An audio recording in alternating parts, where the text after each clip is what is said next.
Salut à tous, merci de rejoindre ce tout nouveau numéro de l'émission À l'affiche, avec au sommaire notamment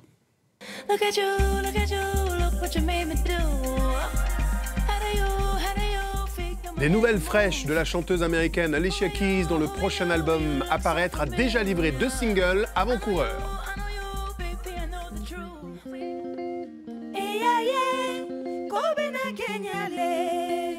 Nous évoquerons aussi la journée mondiale des réfugiés, dont la chanteuse malienne Rokia Traoré est ambassadrice de bonne volonté auprès du Haut-Commissariat de l'ONU pour les réfugiés.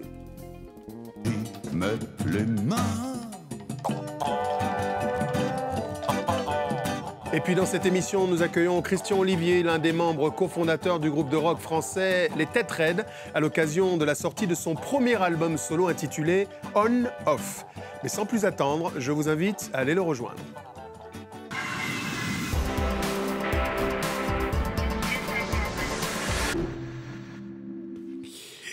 Bonjour Christian. Bonjour. Bienvenue. Ika Kene. Amba Bambara. Ah ouais, je parle en Bambara du Mali. Vous êtes un natif du Mali? Je suis natif du point G, à Bamako. Ouais, donc on répond Doni, un peu. Doni, ouais, j'ai oublié un petit peu, il faudra que je m'y remette. Ouais. On va s'y recoller. Alors vous êtes l'un des membres cofondateurs de l'une des figures les plus emblématiques de la scène rock pop alternative française du milieu des années 80, Les Têtes Raides. Là, vous offrez une petite incursion en solo. C'est un premier album solo.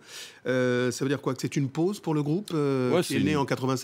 Pause Têtes Raides, bah là, ça fait, je sais plus, c'est le 13e ou 14e album Têtes Raides. Et puis, pour moi, c'était le moment de faire une petite pause et puis d'aller voir un petit peu ailleurs et de présenter mes chansons différemment un petit peu. Donc on est rassuré pour ceux qui étaient inquiets, il n'y a pas de bagarre familiale, pas de football, tout va bien. La formule que vous avez retenue, c'est d'être à la fois festif et incitateur à la poésie et à la rêverie? Ouais, il faut toujours s'amuser avec le texte, s'amuser avec les mots et essayer de faire passer quelques idées et tout ça en musique, quoi. Tout ça en musique. On Off, c'est le premier écrin en solo de notre invité aujourd'hui, Christian Olivier. On regarde tout de suite un extrait, je crie.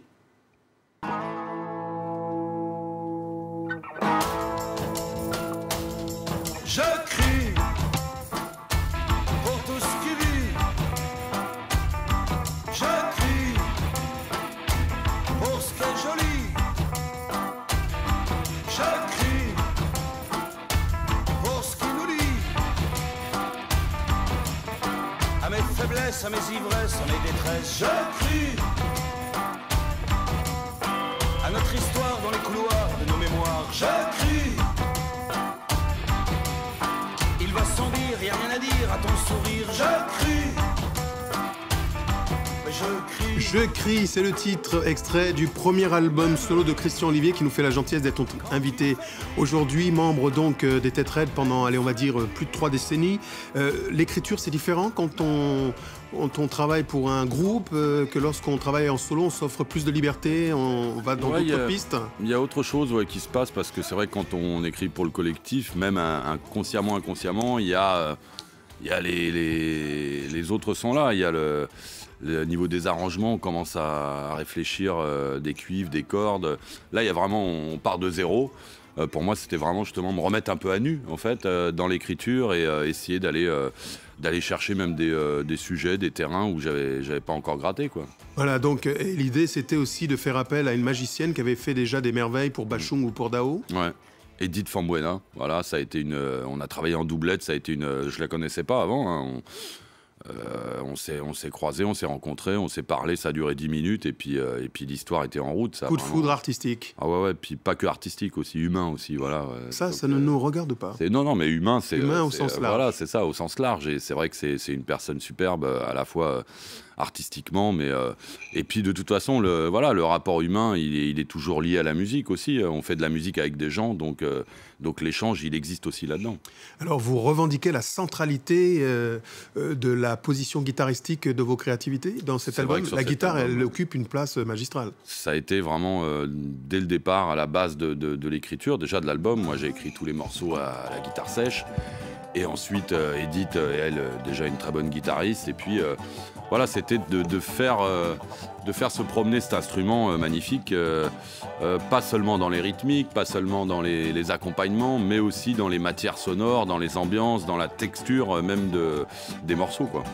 Alors, Christian Olivier, vous restez avec nous. Il manquerait plus que vous nous disiez, mais non, je m'en vais. On reste ensemble pour éplucher un pan entier de l'actualité. On passe à l'actualité de la semaine, car c'est le 20 juin de chaque année qu'intervient donc la Journée mondiale des réfugiés.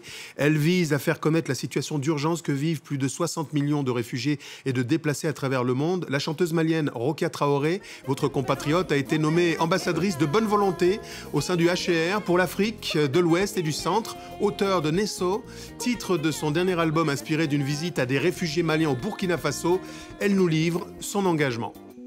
En 2014, encore 5 500 000 personnes ont fui leur maison, forcées de se réfugier dans des villes, des pays, loin de chez eux. Ça n'est pas de gré qu'ils sont là. C'est un peu ça qu'il va falloir que les gens comprennent. Ils n'ont pas envie de quitter chez eux. S'ils se retrouvent là, c'est qu'il y a un problème. Après, j'en ai entendu dire, oui, mais ce n'est pas notre problème. Mais en tant qu'être humain, c'est notre problème.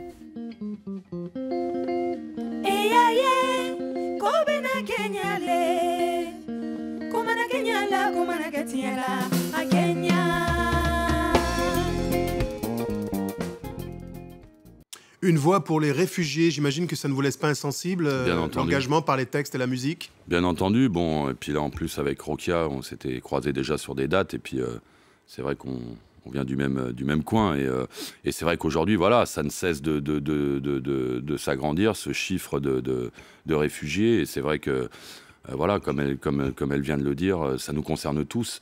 À un moment donné, ces gens-là n'ont pas forcément envie de bouger, donc voilà, il y a tout un tas de choses à faire autour de ça, bien entendu. Alors, dans le même registre, je vous invite aussi à découvrir le dernier single de la chanteuse américaine Alicia Keys, un single dédié à la cause des réfugiés dans le monde. Il s'intitule Alléluia et il s'agit du deuxième single, en réalité, d'un album qui paraîtra dans les semaines à venir. Un plus engagé que jamais, l'artiste a précédemment sorti In Common, un premier single dans lequel elle opte pour une nouvelle direction artistique où elle se révèle au naturel.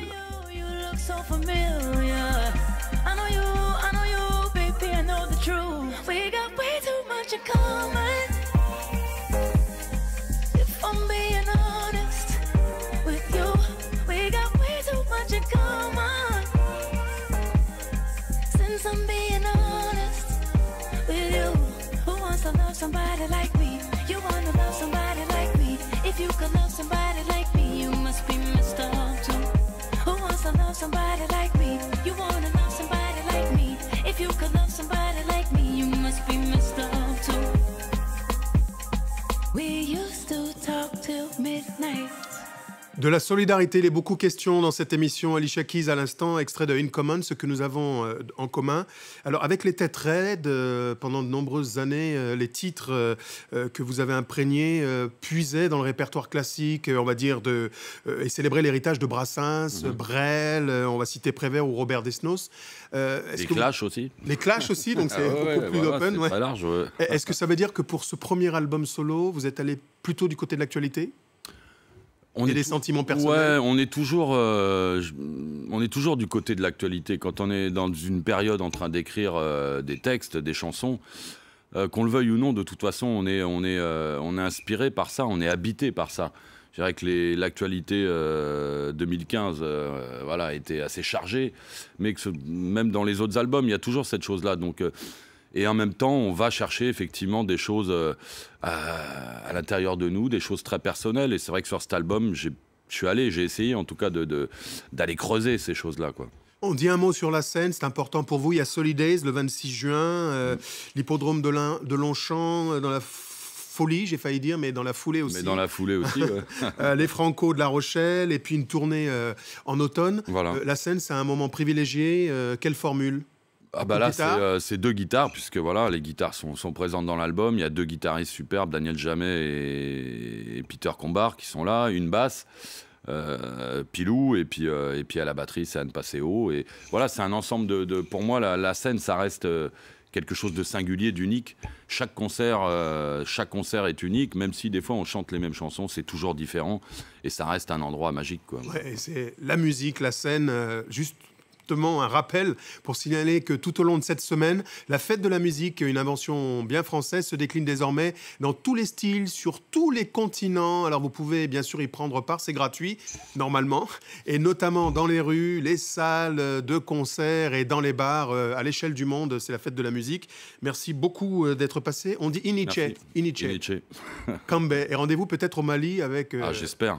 d'autres artistes autour carrément. de Cheikh Tidiane Seck et tant d'autres. Un grand merci, Christian Olivier, on-off, à déguster rapidement si ça n'est déjà fait, car c'est déjà, hélas, la fin de cette émission que je vous invite à retrouver sur notre site france24.com ainsi que sur tous les réseaux sociaux. On se quitte avec un extrait du dernier single du DJ américain Calvin Harris en duo avec Rihanna, dont la nouvelle tournée européenne de 32 dates marquera plusieurs étapes en France, notamment au Stade de France. Rendez-vous pris le 30 juillet prochain. On regarde.